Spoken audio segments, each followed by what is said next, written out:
Voice नहीं आ रही मुझे।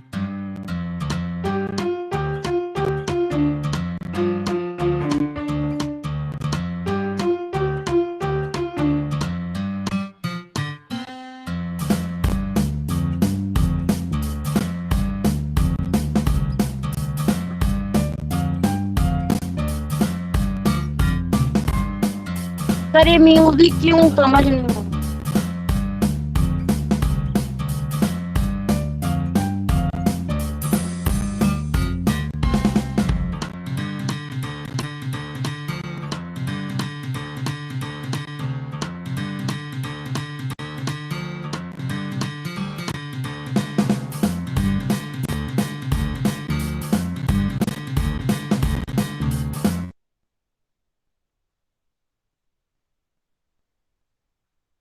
चलो, तो ये एक नया तरीका शुरू किया है आज। ठीक है, तो कल से जैसे वीडियो रहेगा तो शांत रहना बाकी।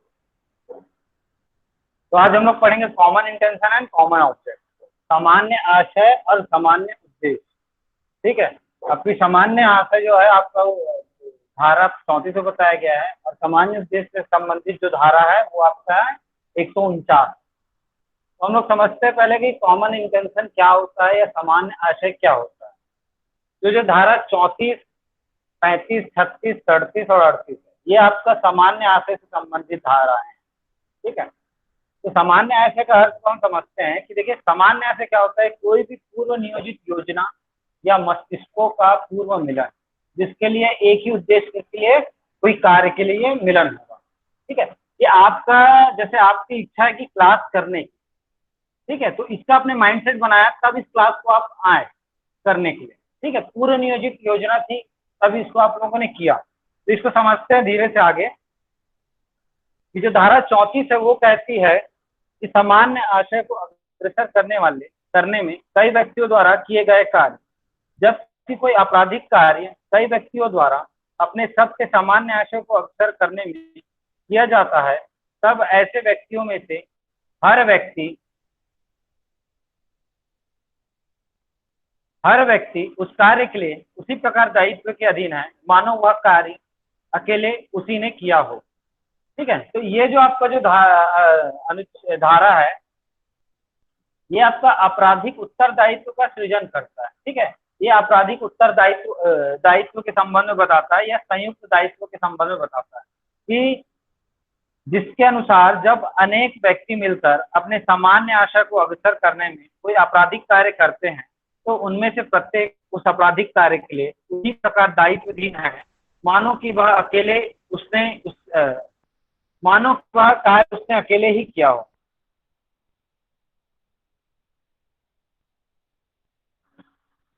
यह धारा उन मामलों में भी लागू होती है जहां यह स्थापित हो जाता है कि किसी आपराधिक कार्य को करने में अनेक व्यक्तियों का सामान्य आशय विद्यमान था।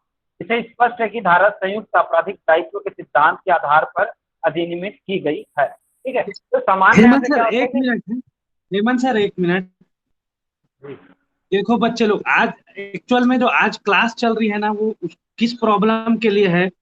जैसे देखो कि दो या दो से अधिक व्यक्ति मिलके अगर कोई अपराध करते हैं, ठीक है, और पूर्व नियोजित होता है कि वो पहले से ये सोच के करते हैं कि वो ये वाला अपराध उनको करना है, और जब वो सब व्यक्ति मतलब दो से अधिक जितने भी व्यक्ति हैं वो घटना स्थल पे मौजूद रहते हैं, ठीक है, जहां अपराध घटित हुआ है उस स्थल पे मौजूद रहते हैं। ठीक है, तो कोई लाठी से मारता है, कोई रॉड से मारता है, कोई खड़े होके देखते रहता है।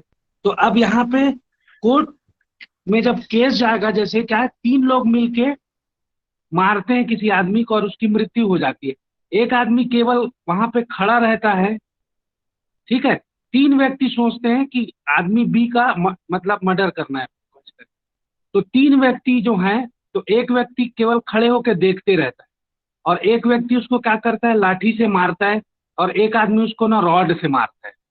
ठीक है, तो लाठी से मारने वाला जो रहता है वो दो चार लाठी मारता है और रॉड से मारने वाला बहुत ज्यादा वार करता है जिससे वो आदमी मर जाता है। तो अब सोचो, है ना, अब सोचो कि अगर है ना। अब ये केस जाएगा कोर्ट में, तो कोर्ट कैसे डिसाइड करेगा इन चीजों को कि कौन खड़ा था, कौन दो दो बार लाठी मारा, कौन ऐसे रॉड से मारा जिससे उसकी मृत्यु हो गई। ठीक है, आया समझ, प्रॉब्लम समझ में आया तुम लोग को? हाँ सर। जी सर। जी सर। है ना। तो अब देखो, अब ये प्रॉब्लम कोर्ट के सामने आ गई कि अब क्या किया जाए। तो यहाँ पे क्या बोलता है कि अगर परिणामतः कोई अपराध हुआ है और वहाँ पे लोगों का अगर सामान्य आशय है, तो सामान्य आशय जो होता है ना, उसको समझने का प्रयास करेंगे इस क्लास में कि सामान्य आशय क्या होता है, जो धारा 34 में दिया हुआ है ना। तो यहाँ पे क्या है, परिणाम जो निकालते हैं अपन, वो निकालते हैं कि अगर सब मिलके कोई अपराध सामान्य आशय को अग्रसर करने में कोई कार्य करते हैं, तो उसमें प्रत्येक व्यक्ति जो होता है वो उसी प्रकार दायी होता है उस अपराध के लिए, जैसे वो व्यक्तिगत रूप से कोई व्यक्ति दायी होता। तो जितना चार्ज आप एक आदमी, अगर वो अपराध कोई एक आदमी करता और उसके ऊपर लाइबिलिटी डालते आप, तो वही लाइबिलिटी आप सबके ऊपर डालोगे, है ना।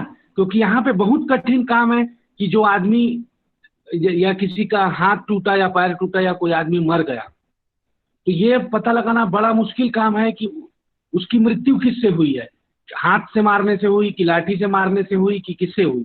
तो इसी समस्या से बचने के लिए ये समाधान है कि एक आदमी मर गया, उसके लिए हत्या का अपराध जो किया है, तो एक आदमी जितना अपराधी है, जितना उसको दंड मिलना चाहिए, उतने ही दंड का भागीदार अन्य 2 व्यक्ति या 3 व्यक्ति या 4 व्यक्ति, ये ऐसे लोगों के ऊपर बराबर रूप से सबको दंडित किया जाएगा।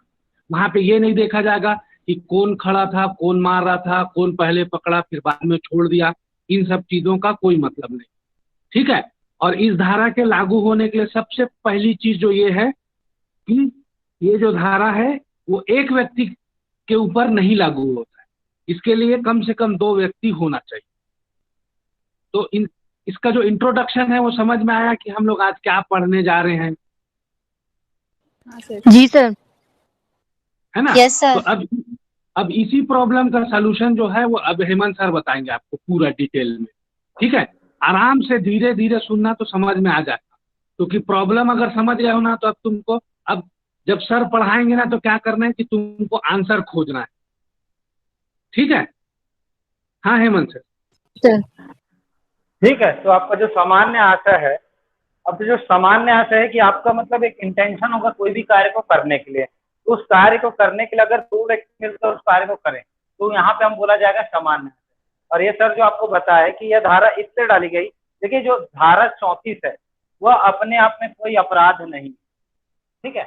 इसके सिर्फ धारा 34 के तहत कोई अपराध नहीं होता, इसके साथ कोई ना कोई अन्य जो अपराध है वो इसके साथ कनेक्टेड होता है। कि आपने, अगर आप अकेले जाके किसी को मार के आ गए तो आपके ऊपर 34 नहीं लगे, आपने जो अपराध किया है वह धारा जरूर लगे। लेकिन अगर 2 लोग मिलकर ये सोचे कि मैं, जैसे 2 लोग हैं राम और श्याम, उन्होंने पहले सोचा कि हमको जो अन्य व्यक्ति है राजू उसको मारना है, तो उन दोनों का पहले क्या पूर्व नियोजित योजना उन्होंने बैठकर बनाई या उन्होंने इस चीज को डिस्कस किया। मतलब उनका जो भी आशय था कि हमको उसको मारना है, वो एक ऐसा कार्य जो आपराधिक है, ठीक है। उस कार्य को करने के लिए उन दोनों का पूर्व नियोजित योजना बनाई या दोनों का मस्तिष्कों का मिलन हुआ, मीन्स कि दोनों ने उस चीज को डिस्कस किया और एक ही उद्देश्य के लिए उन्होंने वो कार्य को किया, ठीक है। वहां वो मारना चाहते हैं तो दोनों का एक तो उद्देश्य था, उसको मारना था। अब उसका जो परिणाम क्या होगा, चाहे उसके उपहति हो, चाहे घोर उपहति हो, या उसकी हत्या हो जाए, उसकी मृत्यु हो जाए, ठीक है, तब ऐसी सिचुएशन में देखा जाएगा कि जो भी अपराध उन्होंने किया है उसकी तो धारा उस पर लगेगी, उसका तो उसके लिए उसको दंडित किया ही जाएगा। लेकिन यहाँ पे दोनों ने मिलकर इस कार्य को किया, तो दोनों का जो आशय वो सामान्य था। इस एवज में दोनों को जो ये होगा दंड का स्वरूप वो बराबर मात्रा में देने के लिए धारा 34 को रखा गया। ठीक, तो धारा 34 के संबंध में और आगे समझते हैं कि देखिए जो धारा 34 का मुख्य उद्देश्य यह है कि जहां अनेक व्यक्ति द्वारा संयुक्त रूप से किए गए अपराधों के मामले में यह विभेद करना कठिन हो या प्रमाणित करना कठिन हो कि उनमें से प्रत्येक ने उस अपराध में क्या और कितना भाग लिया, तो उनमें से प्रत्येक को दोषी माना जाएगा। ऐसा सामान्य आशय वाले प्रकरणों में प्रत्येक को दोषी माने जाने का कारण यह है कि सह अपराधियों की उपस्थिति से वास्तव में अपराध करने वाले व्यक्ति को प्रोत्साहन, उत्तेजना और संरक्षण प्राप्त होता है।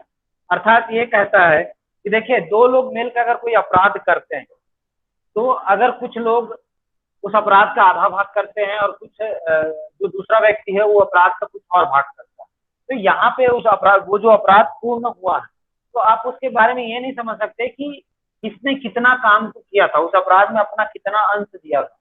तो इस चीज को जो किसी भी अंश को देखना या उसको बराबर भागों में बांटना ये कठिन काम होता है। इसलिए धारा 34 डाली गई कि अगर दो या दो से अधिक व्यक्तियों का पूर्व नियोजित मस्तिष्कों का मिलन है या उन्होंने कोई ऐसा कार्य किया जो आपराधिक प्रवृत्ति का है, ठीक है, तो उस अपराध को करने में अगर दोनों ने साथ में पहले से उनका मीटिंग ऑफ माइंड्स हुआ था, पहले से पूर्व मिलन हो चुका था, तो उन दोनों को बराबर दायी ठहराया जाएगा। इस सामान्य आशय के तहत यही होता है, ठीक है। तब इसमें एक जो सर आपको डिस्कस किए थे वही एक केस के तौर पे है, महेश बनाम मध्य प्रदेश राज्य AIR 2012 SC 2172। तो इस केस में क्या हुआ था कि उच्चतम न्यायालय ने 34 के संदर्भ में एक बार पुनः स्पष्ट किया, इस धारा में आपराधिक विधि के अंतर्गत आणविक दायित्व के सिद्धांत को समाविष्ट किया गया है। जो भी संयुक्त दायित्व के बातों को इसमें समाविष्ट किया गया है, जिसके अनुसार जहां दो या अधिक व्यक्ति कोई आपराधिक कृत्य संयुक्त रूप से सामान्य आशय सहित करते हैं, तो यह माना जाएगा कि उनमें से प्रत्येक व्यक्ति ने वह कृत्य व्यक्तिगत रूप से किया है, भले ही वास्तव में वह कृत्य उनमें से एक या कुछ व्यक्ति ने ही कारित किया हो, उनमें सभी सक्रिय रूप से शामिल ना रहे हो, तब भी उनको माना जाएगा कि उन्होंने एक ही कार्य किया। अगर कोई कार्य, कोई भी आपराधिक कार्य है, उसको आप सामान्य आशय के तौर पे लेकर करते हैं, तो आप मान लो कोई कार्य है, जैसे किसी बैंक में डाका डालने के बाद या किसी के घर को चोरी करने के बाद, तो उसमें 4 व्यक्तियों ने मिलकर इस प्लान को बनाया, चारों का एक प्लान तैयार हो गया किसी भी अपराध के घटना के पूर्व। उनमें से चारों ने अपना अपना काम बांट दिया कि एक बोला मैं गाड़ी चलाऊंगा, दूसरा बोला कि मैं घर का दरवाजा तोड़ूंगा, तीसरा बोला कि मैं अंदर जाऊंगा, और चौथा जो बोला कि मैं घर के बाहर पहरा दूंगा, ठीक है। और उन्होंने चारों ने मिलकर इस काम को किया। फाइनली उन्होंने वो चोरी को पूरी तरह अंजाम दे दिया। अब वो पकड़ा गया आखिरी में। जब पकड़ा गया तो उनके बीच में ये हुआ कि इनका चारों का जो काम था, अगर कोई जो एक व्यक्ति जो बाहर खड़ा था वो बोलेगा मैं तो सिर्फ बाहर खड़ा था, तो यहाँ पे इस चीज को नहीं देखा जाएगा कि आप चोरी में सहभागी नहीं थे, आपका जो सामान्य आशय था वो चोरी के अंजाम को पूरा करना था। इसलिए चारों को चोरी का बराबर दंड दिया जाएगा। जो भी उन्होंने अपराध किया है उस अपराध का बराबर रूप से उनको दंड मिलेगा। यहाँ पे दोनों को कम ज्यादा नहीं किया जाएगा। यही कहा गया था महेश बनाम मध्य प्रदेश राज्य में, ठीक है। तो अब आगे देखते हैं कि जो आपके जो सामान्य से संबंधित जो चीजें हैं वो भारतीय दंड संहिता में 35, 36, 38 और 38 में बताई गई। तो जो धारा 35 है वो कहता है कि जबकि कोई ऐसा कार्य इस कारण आपराधिक है कि वहां आपराधिक ज्ञान या आशय से किया गया है, जब कभी कोई कार्य जो आपराधिक ज्ञान या आशय से किए जाने के कारण ही आपराधिक कई व्यक्तियों द्वारा किया जाता है, तब ऐसे व्यक्तियों में से हर व्यक्ति जो ऐसे ज्ञान या आशय से उस कार्य में सम्मिलित होते हैं, उस कार्य के लिए उसी प्रकार दायित्व के अधीन है, मानो वह कार्य उस ज्ञान या आशय से अकेले उसी के द्वारा किया गया हो, ठीक है। तो हमने जो समझा था अभी कि 4 लोगों ने मिलकर एक घर में चोरी की, तो उसमें से जो प्रत्येक व्यक्ति है वो चोरी के लिए दायित्वाधीन होगा। मतलब वो चारों ने मिलकर किसी काम को किया है, लेकिन उनको जब दंड की बारी आएगी तो उनको ऐसा समझा जाएगा कि प्रत्येक ने वह कार्य अकेले ही किया है। फिर जो संहिता की धारा 36 है वह अंततः कार्य द्वारा या अंततः लोक द्वारा कारित करना, जहाँ किसी कार्य द्वारा किसी लोक द्वारा किसी परिणाम का कारित किया जाना या उस परिणाम को कारित करने का प्रयत्न करना अपराध है, वहां समझा जाना कि इस परिणाम का अंततः कार्य और अंततः लोक द्वारा कारित किया जाना वही अपराध है। तो हम इसको कल भी समझे थे कि यदि आपका जो कार्य है, जो भी आपका कार्य निर्धारित किया गया है और उस कार्य को अगर नहीं करते हैं या उस कार्य को जब नहीं करते हैं तो वो आपका कार्य में क्या होगा, लोप हो जाएगा, और उस लोप के परिणाम स्वरूप कृत्य ऐसा हो जो आपराधिक प्रवृत्ति का हो। आवाज सही नहीं है क्या? हेलो। नहीं सर, क्लियर है आपकी आवाज, उसके नेटवर्क में प्रॉब्लम होगा। अच्छा ठीक है। ठीक है, तो कोई कार्य में अगर लोप किया जाता है, मतलब अर्थात उस कार्य को आप नहीं करते और उस कार्य के द्वारा जिस कार्य को आपने नहीं किया उस कार्य के परिणाम स्वरूप कोई अपराध घटित होता है, ठीक है, तो उसमें दोनों को बराबर माना जाएगा, ऐसा बोला जाता है। फिर जो संहिता की धारा 37 है वो कहती है किसी अपराध को घटित करने वाले कार्यों में से किसी एक को करके सहयोग करना, जबकि कोई अपराध कई कार्यों द्वारा किया जाना है। जब किया जाता है तब जो कोई या तो अकेले या किसी अन्य व्यक्ति के साथ सम्मिलित होकर उन कार्यों में से कोई एक कार्य करके उस अपराध के किए जाने में साहस सहयोग करता है वह उसी अपराध को करता है। तो यहाँ पे भी इसी चीज को समझिए कि 4 लोगों ने मिलकर एक चोरी का प्लान बनाया, उन्होंने अपना अपना काम बांट लिया कि मैं गाड़ी चलाऊंगा, मैं बाहर खड़ा होकर इंतजार करूंगा, मैं घर का ताला खोलूंगा, मैं अंदर जाके सामान, ठीक है। तो उसमें प्रत्येक को वही माना जाएगा कि सबने वो चोरी के कार्य को प्रत्येक का व्यक्तिगत वो है कि व्यक्तिगत रूप से उन्होंने स्वयं किया है, उनको चारों को एक ही के तहत दंडनीय माना जाए। फिर जो 38 है वो कहता है कि आपराधिक कार्य में संपृक्त व्यक्ति विभिन्न अपराधों के दोषी हो सके। जहाँ की कई व्यक्ति किसी आपराधिक कार्य को करने में लगे हुए या संपृक्त हैं, वहाँ उस कार्य के आधार पर भिन्न अपराधों के दोषी हो सकते, ठीक है। तो यहाँ पे यह है कि कई बार अगर आपके आपराधिक परिणामों में कुछ ऊपर, जैसे आपने कुछ कार्य को अलग किया है, कि जैसे चोरी की बातें की गई कि यहाँ पे चारों का काम एक था कि उनको चोरी से दंडनीय माना गया, लेकिन अगर उनमें से किसी एक ने कुछ अन्य भी अपराध किया है तो उसको भी उसमें शामिल किया जाएगा, ठीक है। फिर जो हम देखते हैं सामान्य आशय के आवश्यक तत्वों के संबंध में, अभी आप इसको सामान्य आशय के तत्वों को जब समझेंगे तो आपको समझ आ जाएगा, ठीक है। तो जो धारा 34 के तहत जो बातें की गई है सामान्य आशय के आवश्यक तत्वों को हम देखते हैं। इसके लिए है कि कोई भी एक आपराधिक कार्य हो, दूसरा हो कि उस कार्य में एक से अधिक व्यक्तियों का द्वारा किया गया हो, तीसरा है कि उस कार्य में लगे सभी व्यक्तियों का सामान्य आशय के लिए अग्रसर हो, तथा चौथा है कि उनकी पूर्व निर्धारित योजना में सभी की उपस्थिति सामान्य आशय को अग्रसर किए जाने में हेतु किया गया। तो देखिए कि पहला जो है आपराधिक कार्य, किसी भी सामान्य आशय तब उसको माना जाएगा कि पहला तो है कि उसमें एक आपराधिक कार्य होना ही चाहिए। जब तक अगर आपराधिक कार्य नहीं होगा तो उसको सामान्य आशय के तहत 34 के तहत उसको दंडनीय नहीं माना जाएगा। और आपराधिक कार्य में आपको ये याद रखना है कि उसमें दोनों का पूर्व नियोजित योजना होनी चाहिए या पूर्व मस्तिष्कों का मिलन होना चाहिए। मीन्स कि कोई भी घटना घटने से पहले या कोई भी कार्य होने से पहले आप उसके पहले जो भी इस कार्य को करने वाले व्यक्ति हैं उनके बीच उस चीजों को लेकर चर्चा या डिस्कशन या आपसी सहमति होनी चाहिए। अगर ये चीजें नहीं होगी तो वहां पे वो सामान्य आशय कंप्लीट नहीं। अगर जैसे 2 व्यक्ति ने मिलकर कोई काम किया कि 2 व्यक्ति ने मिलकर एक व्यक्ति को मारने के लिए सोचा और उसको मार दिए, तो यहाँ पे उनका भी सामान्य आशय। लेकिन एक व्यक्ति है और उसको 2 व्यक्ति हैं, दोनों मारना चाहते हैं लेकिन दोनों पहले से नहीं मिले, एक तरफ से आया एक दूसरी तरफ से आया, दोनों ने मिलकर उस व्यक्ति को मारा, तो यहाँ पे उन लोग का सामान्य आशय नहीं, क्योंकि उन दोनों के बीच क्या है कि पहले से पूर्व नियोजित योजना उनकी बननी चाहिए या मस्तिष्कों का मिलन जरूरी है, ठीक है। तो किसी आपराधिक कार्य घटित होना आवश्यक है। अभियुक्त ने अन्य व्यक्तियों के साथ संयुक्त रूप से मिलकर आपराधिक कार्य में किसी न किसी रूप से भाग लिया होना आवश्यक है, तथा केवल योजना बनाने में शामिल होने मात्र से उसके प्रति धारा 34 लागू नहीं है। ये आपराधिक कार्य में आपने पूर्व नियोजित योजना जो है उसका परिणाम में आप आपराधिक कार्य में आपको उपस्थिति अनिवार्य है। आप और मैंने मिलकर किसी कार्य के लिए सोचा लेकिन हम उस कार्य को किए ही नहीं, तो यहाँ पे वो सामान्य आशय कार्य नहीं, लेकिन हम दोनों ने सोचा उस चीज को या इस चीज को डिस्कस किया और उस कार्य के लिए उस स्थान में चले गए, उस कार्य को अंजाम दिया, चाहे उसमें हम फेल हुए या फिर वो सफल हुआ वो अलग बात है, लेकिन हम उस कार्य के लिए पहुंचे तो यहाँ पे हमारा सामान्य आशय लागू हो जाए।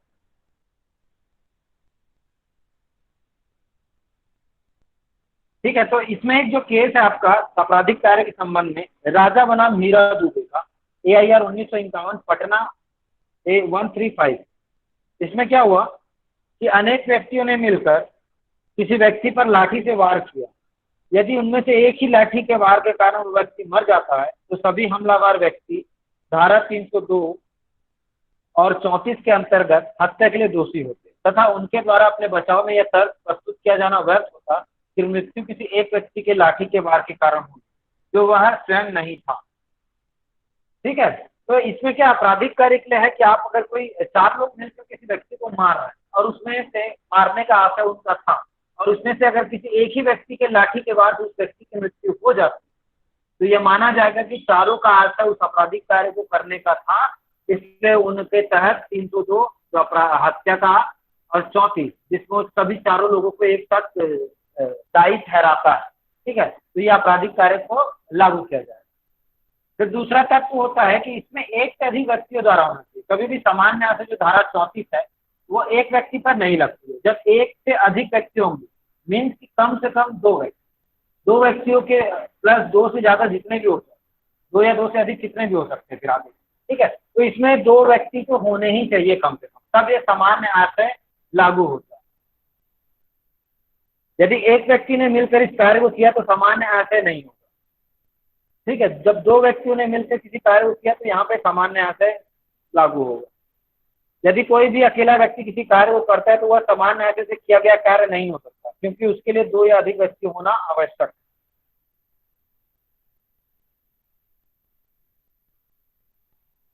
यदि कोई अपराध एक व्यक्ति द्वारा किया गया है लेकिन वह उस अपराध को अपने साथियों के सामान्य आशय को अग्रसर करने के इरादे से करता है तो उसे धारा 34 के आधार पर दोषी माना जाएगा। अतः जहां कुछ व्यक्ति मिलकर किसी व्यक्ति पर लाठी से प्रहार करते हैं जिसके परिणाम स्वरूप उस व्यक्ति की मृत्यु हो जाती है तो उस दशा में उस सभी व्यक्तियों को धारा 302/34 के अंतर्गत आशय सहित हत्या को दोषी माना जाएगा, यद्यपि कि मृतक की मृत्यु उनमें से केवल 1 या 2 व्यक्ति द्वारा ही ये प्रहार के कारण हो गई होगी। ठीक है, तो उसके बाद है अभी तीसरा जो पॉइंट है वो है सभी का सामान्य आशय के लिए अग्रसर। तो तीसरा कहता है कि सामान्य आशय होना ही चाहिए कि जो सभी जो व्यक्ति है उनके मत कि उस कार्य में लगे सभी व्यक्ति का सामान्य आशय होना चाहिए। कि आपराधिक कार्य सामान्य आशय की अभिव्यक्ति के लिए किया गया था, अतः स्पष्ट है कि आपराधिक कार्य घटित होने से पहले उसे कारित करने का सामान्य आशय होना आवश्यक है, अर्थात आपराधिक कार्य पूर्व रचित योजना के प्रवर्तन में किया गया। कोई भी जो कार्य है आपराधिक कार्य की जब बात करेंगे, ठीक है, तो उसके लिए पहले तो प्री मीटिंग ऑफ माइंड या पूर्व नियोजित योजना उनकी बन जानी चाहिए।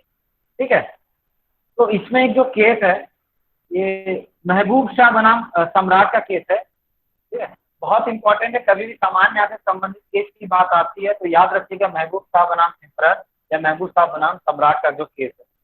ठीक है, इस केस के जो जजमेंट आया था या जो इससे कुछ सिद्धांत प्रतिपादित किए थे उसको हम समझने का प्रयास करते हैं। इस सामान्य आशय के लिए पूर्व सहमति या मेल की आवश्यकता होती है, अर्थात विचारों की समरूपता होना आवश्यक है। कि कभी भी जब सामान्य आशय के नियम को हम किसी भी केस में लगाते हैं, जब 2 व्यक्ति से अधिक 2 या 2 से अधिक व्यक्तियों के बीच किसी को लेके कोई अपराध हुआ हो, तब यहाँ पे हम पूर्व सहमति और मेल की आवश्यकता को वहाँ बताते हैं कि हाँ इनका पहले से ये आशय था कि उस व्यक्ति की मृत्यु कारित कर दे और उनके विचारों की समरूपता होनी चाहिए। दूसरा, इस धारा के प्रवर्तन के लिए यह साबित किया जाना आवश्यक है कि आरोपित अपराध में शामिल अनेक व्यक्तियों में से किसी ने उन सभी के समान आशय को अग्रसर करने हेतु अपराध कारित किया है।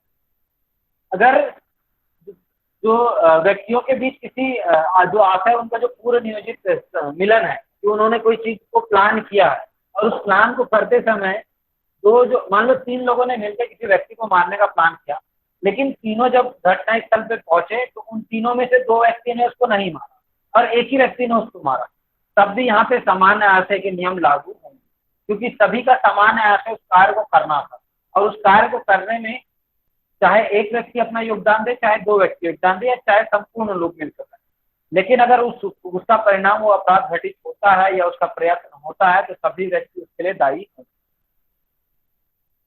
इसके लिए सामान्य आशय के लिए कार्य पूरी योजनाबद्ध तरीके से किया गया होना चाहिए। जो भी पहले जो योजना बनाई गई उसी के तहत होना चाहिए। अपराध के आशय के बारे में प्रत्यक्ष साक्ष्य जुटा पाना असंभव नहीं तो कठिन आवश्यक होता है। अधिकांश मामलों में इसका अनुमान अपराधी के कृत्य, आचरण और अन्य सुसंगत परिस्थितियों के आधार पर ही लगाया जाता है। धारा 34 के संदर्भ में एक ही आशय तथा सामान्य आशय में विभेद किया जाना परम आवश्यक तथा इसकी अनदेखी करने पर गंभीर अन्याय की स्थिति निर्मित हो सकती है। ठीक है, देखिए अब इसमें एक और आपको चीज समझ आएगी कि सामान्य आशय के तहत एक और वर्ड होता है समान आशय या सिमिलर इंटेंट। ठीक है, तो सामान्य आशय में आपने एक चीज याद रखिएगा कि इसमें पूर्व नियोजित योजना या पूर्व मस्तिष्कों का मिलन आवश्यक है। यदि राम और श्याम मिलकर किसी राजू नाम के व्यक्ति को मारना चाहते तो उसके पूर्व उन्होंने जो योजना बनाई और उसके बाद उन्होंने जो अपना अपराध कारित किया, उससे राजू को मार दिया, तो यहाँ पे उन दोनों की जो पूर्व योजना थी, तो यहाँ पे उनका जो इंटेंशन वो कहलाएगा वो सामान्य आशय के तहत। लेकिन यहीं पे एक चीज को बड़े ध्यान से समझिएगा कि राम और श्याम दोनों का इंटेंशन है राजू को मारने का, दोनों अलग अलग जगह से आते। पहले से उन दोनों के बीच कोई भी कनेक्शन नहीं था। जो राम और श्याम है वो दोनों एक दूसरे को बिल्कुल नहीं जानते हैं, बिल्कुल उन दोनों के बारे में कोई इंटेंशन नहीं। हाँ, लेकिन उनके दोनों के मन का पर्सनली है कि दोनों की इच्छा है कि वो राजू को मारे। तो श्याम आता है एक तरफ से, राजू चौक पे खड़ा है, उसने राजू को मारा और उसके बाद थोड़ी देर में वहां श्याम आता है और श्याम ने फिर राजू को मारा। तो यहाँ पे दोनों का इंटेंशन सामान्य आशय के तहत नहीं है। दोनों का कृत्य बल्कि राजू को मारने का था, लेकिन यहाँ पे इन दोनों का पूर्व नियोजन या पूर्व योजना का निर्माण नहीं होने के कारण यहाँ पे उन दोनों का समान आशय के तहत उसको देखा कि दोनों का समान आशय था, ना कि सामान्य आशय था। ठीक है, दोनों का जो इंटेंशन था वो सिमिलर था, नॉट कॉमन। ठीक है, कॉमन नहीं था, वो सिमिलर था केवल। तो उन दोनों के ऊपर जो कार्रवाई चलेगी वो 34 को यहाँ पे लागू नहीं करेगी। उन दोनों को 302 के तहत दंडनीय माना जाएगा, लेकिन यहाँ पे 34 लागू नहीं की जाएगी। इससे एक चीज ये होगी, अगर उस जो राजू है उस व्यक्ति की अगर मृत्यु हो जाती तो पूर्व में देखा जाएगा कि राम ने उसको मारा था, तो राम का कितना अंश था कि जिससे उसकी मृत्यु हो सकती थी। तो राम पर उस समय शायद उसके घोर उपहत्या का ही चार्ज लगे। और अगर जो श्याम है उसने उसके बाद उसको मारा और उसके मान लो सर पे मारा था, तो उसके ऊपर हत्या का चार्ज लग सकता है। तो यहाँ पे दोनों पर जो चार्जेस है वो अलग अलग लगेंगे। तो यहाँ पे उस चीज को देखा जाएगा सामान्य आशय के तौर पर, ना कि सामान्य आशय। ठीक है, दिल कहता है कि पूर्व निर्धारित योजना में सभी की उपस्थिति, कि जो भी योजना बनाएगी उसमें उपस्थिति अनिवार्य है। अगर उसमें उपस्थिति ना हो तो यहाँ पे सामान्य आशय लागू नहीं हो।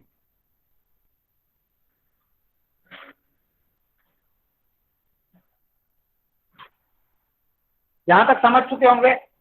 अब इसमें थोड़ा सा एक दो केस लॉ और है। तो महबूब शाह के केस को हम लोग डिस्कस कर लिए। हम लोग वारेंद्र घोष बनाम सम्राट राज्य के केस को थोड़ा सा डिस्कस कर लेते हैं। ठीक है, ये बहुत इंपॉर्टेंट केस है और लीडिंग केस है। इस केस को हम जानते हैं पोस्ट मास्टर हत्याकांड के नाम से भी जानते हैं। इसको ध्यान से समझिएगा। इस वाद में अपीलार्थी के विरुद्ध संकरी टोला डाकघर के पोस्ट मास्टर की हत्या का आरोप है। जो इसमें वारेंद्र घोष है, इसके ऊपर आरोप लगा था डाकघर के पोस्ट मास्टर की हत्या का, इसलिए इसको पोस्ट मास्टर हत्याकांड के तौर से भी जाना जाता है। तो इस केस में क्या हुआ था कि जिस समय एक समय पे पोस्ट मास्टर जो डाकघर के अंदर कमरे में पैसे गिन रहा था, ठीक है, और उसको अंदर एक पोस्ट मास्टर है डाकघर में, उसको अपने पैसे को गिन रहा है, ठीक है,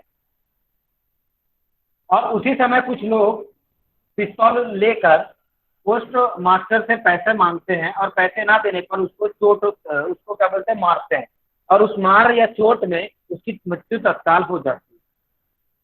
इस घटना होते ही हमलावर बिना धन लिए, वहां पे बिना पैसे को लिए हुए सभी लोग वहां से भागते हैं, ठीक है, और डाकघर के जो अन्य कर्मचारी होते हैं वो उन लोगों को पकड़ने के लिए दौड़ते हैं। और इस जो पकड़ में सिर्फ जो वारेंद्र घोष होता है वो अपराधी पकड़ाता है और उसके हाथ में बंदूक भी होता है, ठीक है। अब उसको पकड़ के उसके ऊपर जो हत्या के तहत उसके ऊपर विचारण चलता है। तो हत्या के लिए जो दंड का प्रावधान है वो 302 के तहत उसके ऊपर मामला चलता है, ठीक है। साथ ही साथ उसमें अन्य व्यक्ति जो सम्मिलित थे उनके तहत उसके ऊपर 34 भी लगता है। 302 34 के तहत ये मामला दर्ज किया जाता है और उससे विचारण चालू होता है। तथा पोस्ट मास्टर की हत्या कारित करने को, ठीक है, बाद में देखा जाता है कि इसमें उसके हत्या का आरोप जो उसके विरुद्ध दंड संहिता की धारा 302 और 34 के अधीन आपराधिक विचारण में उसका तर्क किया था, उसने जबरदस्ती इस गुट में शामिल किया गया था तथा पोस्ट मास्टर की हत्या कारित करने का उसका वास्तव में कोई इरादा नहीं था। तो कलकत्ता उच्च न्यायालय तथा प्रिवी काउंसिल दोनों ने अभियुक्त को 302 के अधीन हत्या का दोषी ठहराया तथा यह अभिनिर्धारित किया कि पोस्ट मास्टर की हत्या तीनों व्यक्तियों के संयुक्त आशय से हुई थी, जिनमें से अभियुक्त भी एक था। अतः हत्या का दोषी चाहे स्वयं पिस्तौल चलाई हो या अन्य दो साथियों में से किसी ने चलाई, इस वाद के निर्णय देते हुए निश्चित किया गया कि बाद में यदि अभियुक्त केवल डाकघर के दरवाजे के बाहर खड़ा रहकर प्रतीक्षा करते हुए भी पाया जाता तो भी उसका सामान्य आशय होने के कारण उसे दोषी माना जाता। तो अगर आपका अगर किसी तो इससे हम क्या समझते हैं कि किसी भी कार्य के लिए अगर आप उस कार्य को, जो आप कार्य की योजना बनाई और उस कार्य में चाहे सहयोग ना दिया हो, लेकिन उस घटना स्थल पे आपकी उपस्थिति थी, बल्कि आपने उस कार्य के लिए आपको अगर गोली चलाने की आपने नहीं चलाई, केवल आप उस घटना में उस स्थान पे खड़े थे, तब भी आपके ऊपर सामान्य आशय लागू होगा और आपको उस अपराध के लिए दंड दिया जाएगा।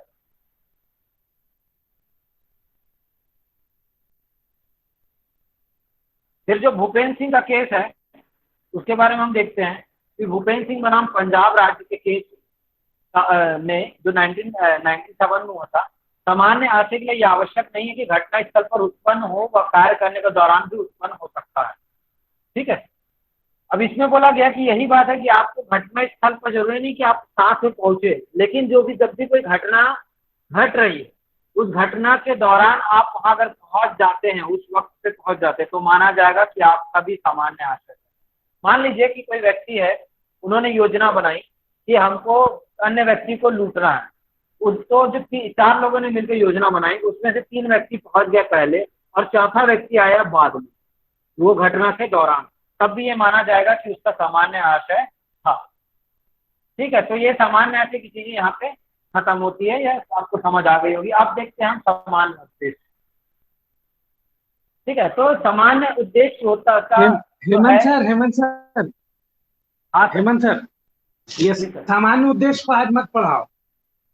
ठीक, जाता हूँ। हाँ,